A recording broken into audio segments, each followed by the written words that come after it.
All right, welcome back, everyone. You know we like to go deep, and today we're diving headfirst into the Quran. That's right. And we're looking at a pretty powerful chapter, even though it's short. Surah An-Nasr. Okay, Surah An-Nasr. So what's so special about this one?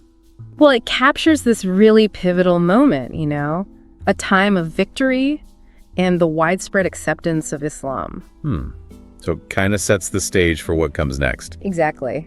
But like a lot of the Quran, there's more to it than just the historical context. There are these deeper layers of meaning. Right. I mean, that's what we're here for, to peel back those layers. But before we get into all that, I think it would be helpful to hear the surah in its entirety, right?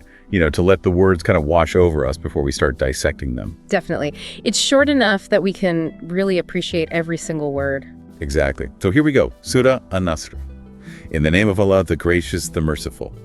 When there comes Allah's victory and conquest, and you see the people entering Allah's religion in multitudes, then celebrate the praise of your Lord and seek his forgiveness. He is the acceptor of repentance. Wow. Just wow. So much packed into just a few lines. Right. You really get a sense of the power and the weight of these words. Absolutely. I mean, that opening line, when there comes Allah's victory and conquest, it's like, bam, right in your face. No messing around. Yeah, and it's when, not if. There's this incredible sense of certainty, of inevitability. It's almost like standing on a mountaintop, looking out at this incredible panorama unfolding beneath you.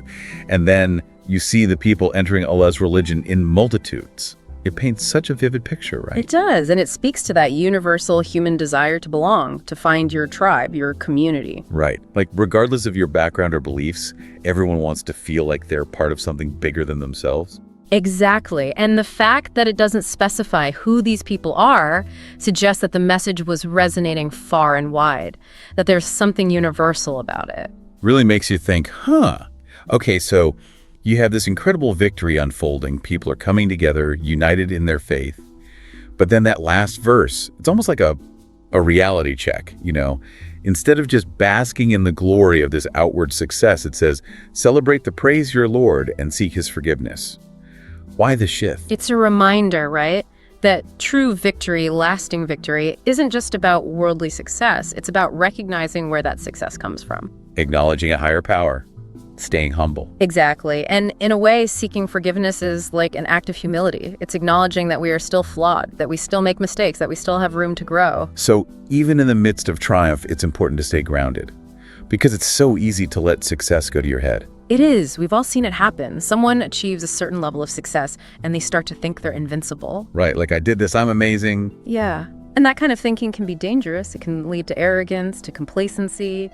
So this idea of seeking forgiveness, even when you're feeling on top of the world, what could that look like for us, in our everyday lives? Well, I think it starts with recognizing that we're not perfect. We all make mistakes. And when we do, we need to be willing to own up to them, to seek forgiveness from those we've wronged, and to learn from our mistakes. It's about that constant striving for self-improvement, not letting success make you complacent. Exactly. And the chapter ends by reminding us that God is the acceptor of repentance. Even in moments of great triumph, there's this emphasis on mercy, on the possibility of always starting anew. There's always a path back, even if we stumble. So powerful. So, for someone hearing this for the first time, maybe even someone who isn't familiar with Islam, what do you think is the most important takeaway from Surah An-Nasr? I think it's a timeless message, really. A reminder about the nature of true success. It's not just about reaching the finish line, but about the journey itself. The struggles, the lessons learned, the constant striving to become better versions of ourselves. Yeah, I like that. It's not about the destination, it's about the journey. And I think it leaves us all with a question to ponder. What does victory really look like in our own lives? And how do we balance celebrating our achievements with staying humble and remembering what truly matters? I bear witness that there is no God but God alone, without partner, and that Muhammad is his servant and messenger. I bear witness that there is no God but God alone, without partner, and that Muhammad is his servant and messenger. See you next time, folks. Take care, everyone.